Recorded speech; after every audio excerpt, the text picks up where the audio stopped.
Hey guys, here we are for part 10 of our team facility update.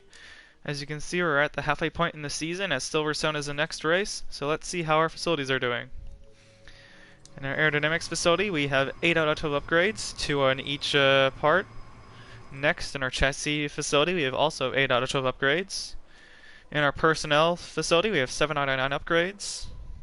Next, in powertrain, we have 9 out of 12 upgrades.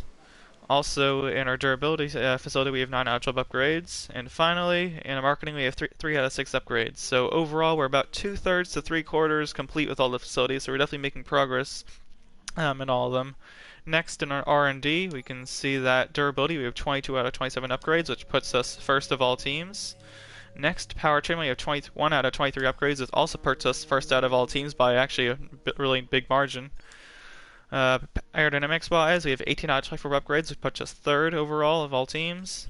And finally, chassis, 18 out of 23 upgrades puts us fourth of all teams. So I'd say chassis is definitely our weakest department, but overall you can see that puts us just behind Mercedes overall in terms of vehicle performance. Look at our parts in development. We have 2 aerodynamics and 1 powertrain part, so hopefully that will help us perhaps surpass Mercedes pretty soon, but you can see we're pretty close to passing them. If you look at our progress history here, we can see that throughout the season we're kind of like right in the middle between Ferrari and Mercedes throughout like the first quarter of the season, but throughout the last 3 races we've definitely made some big jumps, and I'd say we're right up to them right now. So we're hovering around the 900 performance mark, so hopefully throughout the second half of the season we'll be hanging right with them and we'll have some better chances at some wins. Vehicle wise, you can see we've had to replace some parts, but overall our durability has been pretty good. Similar story with the gearbox, had to replace it once, but we still have a good amount of time in the season. Corporate wise, again, we have our 3 sponsors, Panite, Novus, and Xenon, along with Indolvu.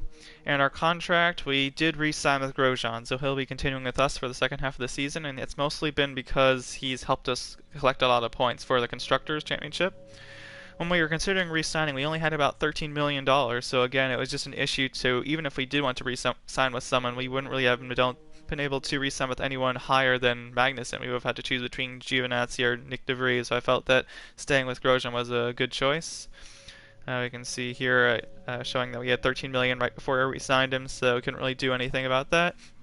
Now over to the standings. We can see that currently at the halfway point in the season, the top 3 drivers in the driver standings are separated by 4 points, so it's really super close. Also, the battle between 4th to 6th in points only separated by 6 points there. So, as you can see, PX7 Esports is doing pretty well, 3rd and 4th in the driver standings, but Grosjean is definitely a lot of points behind me in 3rd, so he's not really going to help us too much in the constructors. But yeah, it's definitely going to be hard to win the constructors championship with Mercedes. Both teammates doing really well, but I think we'll have a good shot at winning the driver championship if we have a good second half of the season.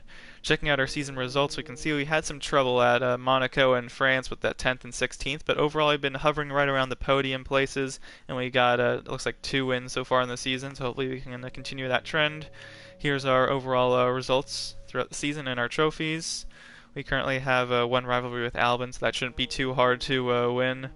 And yeah, finally, that's basically how our season's been going. Halfway through the season, 3rd place in the standings, but really close to first, only 4 points away. So definitely the second half of the season's going to be pretty exciting, and hopefully we can end the season with the championship. So thanks for watching, and see you in the next team facility update.